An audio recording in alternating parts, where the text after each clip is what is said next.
अध्याय 2 रेगिस्तान का साया। समय का वह विरूपण अब केवल एक झिलमिलाता हुआ कोहरा नहीं रह गया था।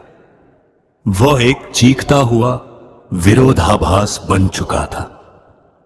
मयूर अभी भी अपनी उस वूशकार की शक्ति को समझने की कोशिश ही कर रहा था, लेकिन इस बीच दुनिया के सबसे नामी वैज्ञानिक, सैन्य विशेषज्ञ और साजिशों की तलाश करने वाले समूह एक साथ घुटनों पर आ गए थे।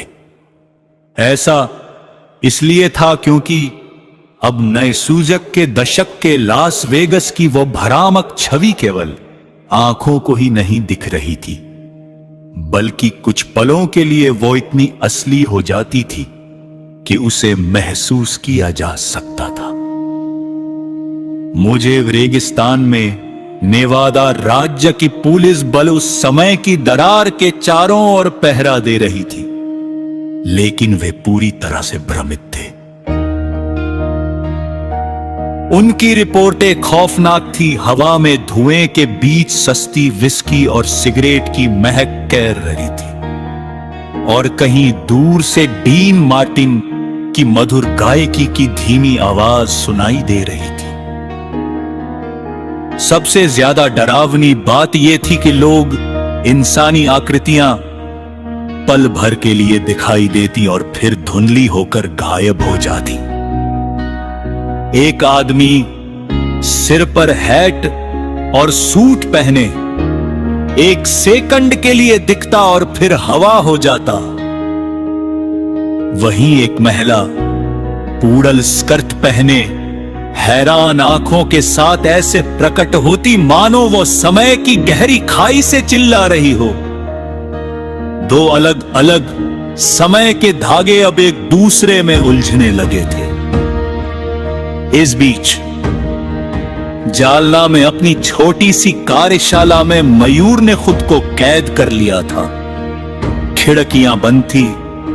उसने अपनी पत्नी से कह दिया था कि वो कुछ जरूरी काम निपटा रहा है,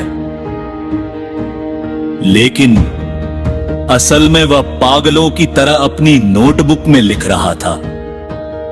कमरे में रोशनी के नाम पर केवल कार के बीच में धड़कता हुआ वो ऊर्जा का कोर था, और उसकी कलम की घिसने की आवाज।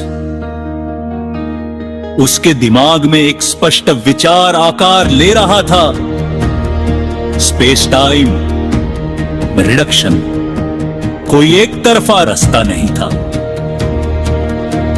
उसने शहर को नष्ट नहीं किया था, बल्कि वास्तविकता के ताने बाने को ही मरोड़ दिया था, जिससे दूसरा समय उनके अपने समय पर खिंचा चला आया था। मेक्स उसकी का वेगस उसी का परिणाम था। समय की एक गूंज जिसे जबरदस्ती आगे खींच लाया गया था। उसने अनजाने में जिस रेजोनेट फ्रीक्वेंसी को पैदा किया था वो एक चाबी की तरह थी। एक ऐसी चाबी जिसने अंतरिक्ष में नहीं बल्कि समय में एक दरवाजा खोल दिया था। अब उसके सामने असली चुनौती साफ थी। उसे एक काउंटर, एक विपरीत स्वर बनाना होगा जो समय की इन परतों को वापस सलीके से अपनी जगह पर बैठा सके। लेकिन इसके लिए शक्ति की जरूरत थी, बहुत भारी मात्रा में शक्ति। उस छोटे से खिलौने से यह संभव नहीं था।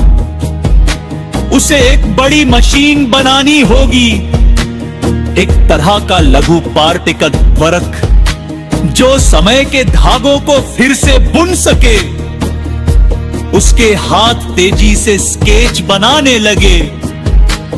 एक मशीन का खाका तैयार हो रहा था। यह अब खिलौना नहीं, बल्कि एक भव्य प्रयोगशाला का दिल बनने वाला था। लेकिन इसके लिए जरूरी धातु, कलपुर्जे और बिजली उसके पास कुछ भी नहीं था। और तो और इसे चलाने का मतलब था पूरी कॉलोनी की बिजली गुल कर देना। मयूर के लिए सबसे मुश्किल काम यह था कि अब उसे मदद मांगनी पड़ेगी। वो फोन की तरफ हाथ बढ़ा ही रहा था कि उसके छोटे से ट्रांजिस्टर रेडियो पर एक सनसनाती हुई खबर आई। एक हवाई जहाज के पायलट ने कांपती हुई आवाज में रिपोर्ट दी। उसकी आंखों के सामने आसमान में समय की एक लहर उठी थी। उसमें उसने लास वेगस स्ट्रिप को देखा, लेकिन एक बिल्कुल अलग कोण से, और वहां आधुनिक इमारतों की जगह कुछ भी नहीं था। उससे भी ज्यादा खौफनाक बात यह थी कि उसने साफ साफ देखा एक क्लासिक थंडरबर्ड कार एक होटल की पार्किंग में जा रही थी। एक ऐसा होटल जो अब अस्तित्व में भी नहीं था। इस खबर में मयूर के इमारत को सून कर दिया। इस बात कर सकता वो दरवाजा स्टे नहीं था। दूसरे केवल साथ साथ मौजूद नहीं थे, वे अब पकड़ाने लगे थे। इसके परिणाम विनाशकारी हो सकते थे। एक बर्तन तो पनप सकता था या सबसे कुड़ारिये हो सकता था कि दोनों समय एक साथ हो जाए, जिससे वही मुस्तक हो जाए।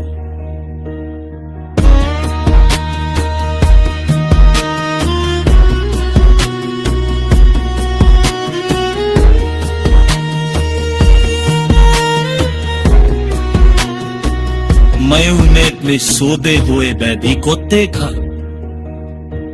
वैभव का सुपर हीरो वाला खिलौना उसके बिस्तर के पास रखा था और उसके बगल में हो तेजान वूश कार पड़ी थी। ये अब से वे खिलौना नहीं था, ये जिम में जा रही थी। इस शहर को पुजारे की, शायद पूरी दुनिया को पुजारे की। वो जानता था मशीन बनानी ही होगी और होगी जागे, जो कि रेगिस्तान में भरा हुआ फूटिया वेग सिर्फ लौटने का इंतजार में ही कर रहा था। Chapter 3 Samay Ke Jal Mein. Coming soon. Comment if you want to listen next, like and subscribe.